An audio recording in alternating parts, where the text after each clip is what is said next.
ভোটে কি উল্টো হবে পাসা? একটা সরকার বিরোধী একটা প্রভাব পড়ে। কি হতে চলেছে? যে ভোটটা বিজেপিতে গেছিল সেটাই ফিরে আসবে। চাণক্যের চোখে মানুষ সিদ্ধান্ত নিয়ে নিয়েছে কাকে ভোট দেবে। বাংলার ভোটে বাঙালিরা বুঝতে পারছেন না যে স্রোতটা কোথায়।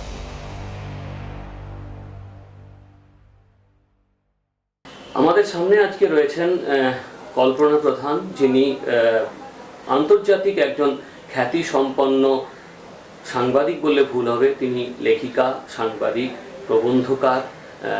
এবারের ভোটের হাল হাকিকত এক্স্যাক্টলি যেটা হচ্ছে যে আন্তর্জাতিক মাধ্যমে, সংবাদ মাধ্যমে থাকার সুবাদে আমাকে হয়তো পুরো ভারতবর্ষ ঘুরেছি, মুম্বাই ইলেকশন থেকে গুজরাট থেকে সব জায়গা দেখেছি। ওয়েস্ট বেঙ্গল একদম আলাদা।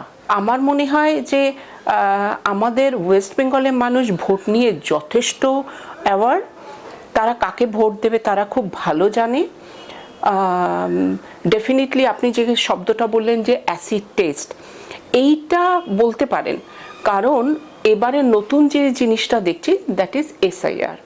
তো এসআইআর নিয়ে যে নেম ডিলিশন হয়েছে, এত বেশি নেম ডিলিশন হয়েছে একমাত্র ওয়েস্ট বেঙ্গলে, খুব বেশি, মাত্রাটা বেশি, আই থিঙ্ক 90 লক্ষর কাছাকাছি।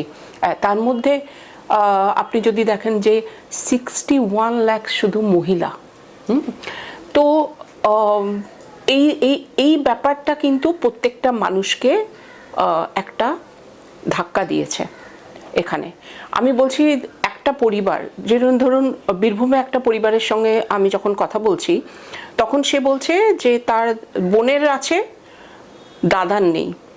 তো এই যে ব্যাপারগুলো, এবং সেটা ঘিরে একটা মানুষের হয়তো নাম নেই কিন্তু তাকে ঘিরে 10 জনের যে বিরক্তি প্রকাশ, সেটা আমি দেখেছি।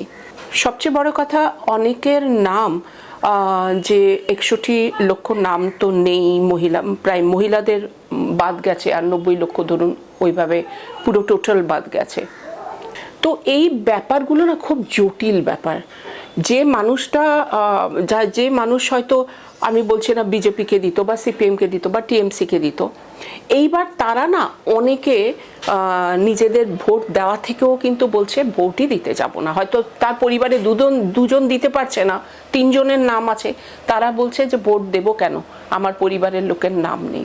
এইটা খুব জটিল ব্যাপার, বুঝেছেন? এটা মানুষের উপর ভীষণভাবে রিয়্যাক্ট করেছে। ঠিক যেভাবে আসামে হয়েছিল, আসাম ইলেকশনও আমি তার আগে কভার করতে গেছি, তো আসামেও ঠিক দেখেছি যে মানুষের মধ্যে যে ভয় আতঙ্ক যেভাবে হয়েছিল, যেভাবে নাম ডিলিট হয়েছিল, প্রচুর মানুষকে ইন্টারভিউ করছি, যারা ডিটেনশন ক্যাম্পে আছে, মারা গেছে, সেসব লোকদেরও দিয়েছি। তো ওইখানে হয়তো কেসটা একটু অন্যরকম, এখানে এরকম। তো মানুষের মধ্যে একটা ভয় কাজ করছে, এইটা দেখেছি এবারে নির্বাচনের। স্পেশালি আগে যেন মানুষ খুব স্বতঃস্ফূর্ত আনন্দের সঙ্গে নিজের রাইটস দেখাতে যেত যে হ্যাঁ আমার অধিকার, আমার ভোট আমার অধিকার।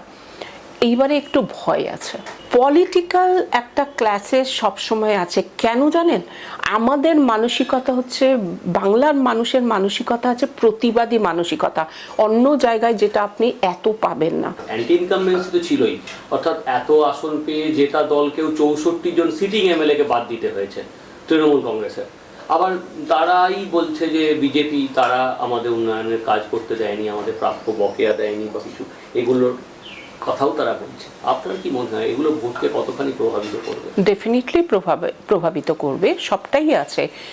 আর উন্নয়ন বলছেন যে উন্নয়ন হয়নি, কেন্দ্র টাকা দিচ্ছে না, টিএমসি এটা বারবার বলছে। এর আগে কি আমরা শুনিনি বামপন্থী জমানায় কেন্দ্রে যখন কংগ্রেস সরকার ছিল তখন এখানে বামপন্থীরা বারবার বলেছে যে কংগ্রেস সরকার আমাদের সঙ্গে সহযোগিতা করছে না, টাকা পাঠাচ্ছে না। তো এই একটা গল্প কিন্তু সবসময় আছে, যেহেতু সবসময় কেন্দ্রে সরকার এবং এখানে বিরোধী সরকার সবসময় থাকার ফলে এই জিনিসটা সবসময় হয়ে এসছে। কিন্তু গত ইলেকশনে তো আমরা দেখেছি যেটা তৃণমূল কংগ্রেস যে এতগুলো প্রজেক্ট, এই যে মহিলাদের জন্য লক্ষ্মীর ভাণ্ডার, আপনার স্কুলে আপনার কন্যাশ্রী আছে, রূপশ্রী আছে, তো এইগুলোতে আমি যদি বলেন যে গ্রামে প্রত্যন্ত দ্বীপ এলাকায়, সুন্দরবনের দ্বীপ এলাকায় এইসব জায়গায় গিয়ে তো কাজ করে এসেছি। তো যে মহিলারা আগে কথা বলতে পারতো না, মানে গ্রাম থেকে বাইরে বেরোতে পারতো না, তাদের আমি বলছি যে তোমার তো স্বামী, তাদের স্বামীদের হয়তো বাঘে খেয়েছে। তো আমি যখন জিজ্ঞেস করছি যে তোমার সংসার চলছে কি করে, তখন বলছে যে এই যে আমি বিধবা ভাতা পাচ্ছি আর লক্ষ্মীর ভাণ্ডার করেছি, তো 1,500-3,000 এরকম কিছু একটা টাকা পায়। তো তাতে ও অনেক কষ্টে সষ্টে চালায়, যেটা আপনার আগেও আমি বলছি 97, 98 আমি তো কাজে কন্টিনিউয়াসলি ঘুরি, তো তখন এই মহিলাদের কোনো সাহারা ছিল না। ওরা এখন এতটাই খুশি যে নিজের খরচের জন্য অন্তত একটা টাকা পাচ্ছে। এইটা কাজ করেছিল গতবার, এবং এবারও মহিলারা খুব খুশি যে একটা অ্যামাউন্ট ওরা পাচ্ছে নিজেদের জন্য। মহিলাদের ভোট তো আছেই, পুরুষদেরও রয়েছে, এবং যেটা বলা হচ্ছে যে একটা কর্মসংস্থান না থাকা, সামগ্রিক অ্যাডভান্সমেন্ট না হওয়া, বাম জমানায় লাস্ট 15 বছরে আমরা দেখেছি, যেমন ধরুন ইন্ডাস্ট্রি না হওয়া চেষ্টা হয়েছে কিন্তু সেটা থেমে গেছে, ইন্ডাস্ট্রি ফিরে গেছে, ইনভেস্টমেন্ট আসেনি। তো আপনার কি মনে হয় যে এই যে 152টা প্রথম ধাপের ভোট, তারপরে 142, তার মধ্যে পাল্লা ভারীর ক্ষেত্রে কোন কোন দিকগুলো এবার প্রায়োরিটাইজড হচ্ছে? দেখুন, আমি এত ফিগারে যাচ্ছি না, 152টা বা 294টা, যেটার একদম মেইন কথা হচ্ছে যে অনুন্নয়ন, সেটা তো ডেফিনেটলি আমাদের এখানে আছে। একটা তরুণ প্রজন্ম তারা চাকরি পাচ্ছে না। রিসেন্টলি সরকার থেকে একটা ভাতা দেওয়ার চেষ্টা হয়েছে ইয়াং ছেলে মেয়েদের, এবং আমি দেখেছি কয়েকজন পেয়েছে, খুশি, বলছে অ্যাটলিস্ট এখন তো চলুক যতদিন না কাজ পাচ্ছি। তো তাদের কাছে এই সামান্য পয়সা হয়তো কিছুই নয়, কারণ তারা একটা চাকরি চায়। সত্যি কথা বলতে কি, ভাতা এটা হয়তো সরকার থেকে কিছুদিনের মানে তাকে শান্ত করার জন্য দেওয়া, কিন্তু একটা চাকরি না পাওয়া একটা তরুণ ছেলে বা মেয়ের কাছে একটা বড় চ্যালেঞ্জ, তারা পাচ্ছে না, তারা আনহ্যাপি। এবারের যে বাংলার ভোট, সেই ভোটটাকে আপনি কীভাবে দেখছেন? যে পরিবর্তনের কি কোনো ইঙ্গিত আপনি মনে করছেন, বা যদি মনে করেন তাহলে কিসের ভিত্তিতে? যদি মনে করেন যে না একই রকম স্থিতাবস্থা থাকবে, তাহলে সেটাই বা কিসের ভিত্তিতে? এইটাকে দেখুন, আগে থেকে না এতগুলো ইস্যু আছে এবারে, এইটা এরকমভাবে প্রেডিক্ট করা মুশকিল। কিন্তু আমি যে নার্ভটা দেখেছি, কারণ পশ্চিমবঙ্গর মানুষের মানসিকতা টোটালি ডিফারেন্ট, যেটা আমি আগেও বলেছি। এখানে মহিলাদের একটা বড় ফ্যাক্টর আছে, স্পেশালি যখন থেকে তৃণমূল কংগ্রেস সরকারে এসছেন। তো এখানে অনেক মহিলা যারা ঘরের মধ্যে থাকতেন, তারা আজকে বাইরে এসছেন, র্যালিতে হাঁটছেন, প্রতিবাদ করছেন। এখন যেটা হচ্ছে, শুধু পলিটিক্যালি অ্যাওয়ার যে বা পলিটিক্যালি কানেকশন যাদের মহিলাদের আছে তারা শুধু নয়, এমনি মহিলারাও যেহেতু একটা ছোট্ট অ্যামাউন্ট হয়তো পাচ্ছে, বা সেলফ হেল্প গ্রুপ থেকে যেভাবে হোক টাকা, মহিলারা খুব ভোকাল আমি দেখেছি, এবং যে কোনো সমস্যা নিয়ে না তারা মুখ খুলছে। একটা চেঞ্জ স্পেশালি মহিলাদের মধ্যে, আমি বলবো যে এত লক্ষ মহিলার নাম বাদ দেওয়াটা, কারণ মহিলা ভোটার একটা বিরাট আপনি বলতে পারেন আমাদের ওয়েস্ট বেঙ্গলে ভোটে একটা বড় প্রভাব ফেলতে পারে, কারণ সেখানে মহিলাদেরই বেছে বাদ দেওয়া হয়েছে এত লক্ষ, তো একটা প্রভাব তো আছেই মহিলাদের। অর্থাৎ যারা মহিলাদের ভোট বা তাদের আস্থা পাবে সেই দল জিতবে। এক্স্যাক্টলি, কারণ আপনি অন্য স্টেটে মহিলাদের পলিটিক্যালি এত অ্যাওয়ারনেস আপনি এতটা পাবেন না যতটা আপনি ওয়েস্ট বেঙ্গলে পাবেন। এবারের কিন্তু পশ্চিমবঙ্গে যে জাতপাতের যে বিষয়, বিশেষ করে হিন্দু মুসলিম যে ভোট স্প্লিট করা, অর্থাৎ একটা মুসলিম ব্লক তৈরিরও চেষ্টা, যেমন ধরুন মুসলমানরাই বলছে যে আমরা আর পাঁপড় ভাজা হব না, বা আমরা তেজপাতা হব না, এরকম একটা প্রশ্ন মানে উত্তর তারাই বলছে। এই দিকটার থেকে আপনার কি মনে হয় যে মুসলিম ভোট কনসলিডেটেড থাকবে, নাকি মুসলিম ভোট ভাঙবে, নাকি এটা বিজেপির ওপরে মানে হিন্দুদের যারা কথা বলে তাদের উপরে একটা বড় রকমের সেটব্যাক হতে পারে? দেখুন, নির্বাচন এলে অনেকে অনেক কথা বলে, তারপরে আবার ওদের মানসিকতাও চেঞ্জ হয়ে যায়, তারপরে দেখবেন সবাই এক জায়গায় বসছে, এক জায়গায় কথা বলছে। আপনি বলছেন যে হিন্দু মুসলিম ভোট, সেটা আমাদের ওয়েস্ট বেঙ্গলটাতে আগে আমরা বামপন্থী জমানায়, মানে আমি এই জন্য বারবার বলছি, আমাদের মধ্যে না আগে হিন্দু মুসলিম এই ফারাকটা এতটা ছিল না।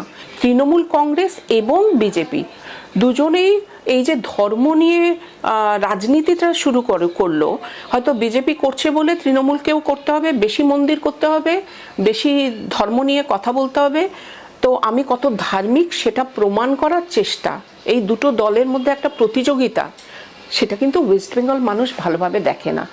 ওয়েস্ট বেঙ্গল মানুষ কিন্তু এখনও স্টিল নাও ওরা সেই জায়গাটা, কারণ আমরা কয়েকজন বুদ্ধিজীবীরও সাক্ষাৎকার করেছি, কথা বলেছি, গল্প করেছি, তারা বলছে আমরা তো এইরকম বাঙালি ঘরানা চাই না, আমরা চাই আমরা আগে যেমন ছিলাম সবাই মিলেমিশে একসঙ্গে ছিলাম।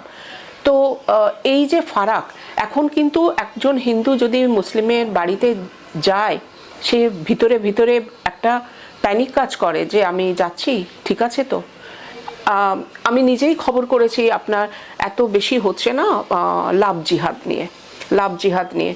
তো আমি লাভ জিহাদ নিয়ে এটা হচ্ছে বিভিন্ন জায়গায়, আমি বিজেপির সঙ্গেও কথা বলেছি এটা, এবং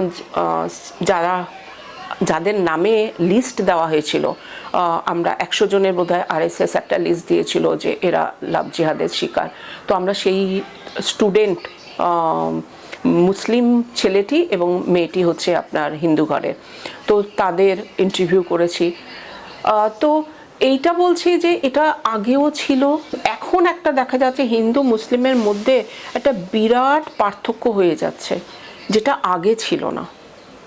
এটা কি এবারের ভোটে একটা বড় ইস্যু বলে মনে করছেন? অবশ্যই, করতে পারে, অবশ্যই। সেটা মোটামুটি কি রকম ভাবে, মানে সেটা কি সাবারবান নাকি না সিটি? শহর কেন্দ্রিক শুধু নয়, গ্রামেও চারিদিকে, কারণ বিজেপির প্রচারটাও তো অনেক বেশি সমস্ত জায়গাতে এখন। যেটা আমি শুধু মুসলিম বলবো না, হিন্দুরাও বলছে, আমি কয়েকজনের সাথে রিক্সাওয়ালা, অটোওয়ালা, চলো পাল্টে দিই, হ্যাঁ এবার সরে যাবে, এই একটা কথাবার্তা শুনছি আমি একটা শ্রেণীর মুখে। আবার একটা শ্রেণীর যারা বলছে, মুসলিম ভাইরাও আছে, তারা বলছে যে এবার যদি হয়ও বিজেপি সরকার আসে, আমরা কোথায় যাব? আমাদের তো বাংলাদেশি বলে ফেলছে, আমরা বাংলাদেশি বলে কি আমাদের ভোটাধিকার চলে যাচ্ছে, যেখানে আমরা বাপ দাদা কাকা আগের থেকে আমরা ভোট দিয়ে এসেছি। মানে আমাদের ভোটে এর আগে কংগ্রেস সরকার জিতেছে, CPM সরকার জিতেছে, এই বিজেপি সরকারও এসছে, তো আমরা কোথায় যাব? এই যে ইন্টেনশনালি একটা কাজ হচ্ছে, আমি বলবো জানি না কতটা, আমি কারুর সঙ্গে কথা বলতে গিয়ে দেখেছি যে তারা বলছে তাদের ধারণা হচ্ছে ইন্টেনশনালি বিজেপি মুসলিমদের টার্গেট করছে। কিন্তু আবার এটাও আছে অনেক মুসলিম লোকজন যারা বিজেপিকে সাপোর্টও করছে, এটাও আছে। অনেক ধন্যবাদ ম্যাডাম আপনাকে মর্নিং টাইমে আমাদের সময় দেওয়ার জন্য। ধন্যবাদ। নমস্কার।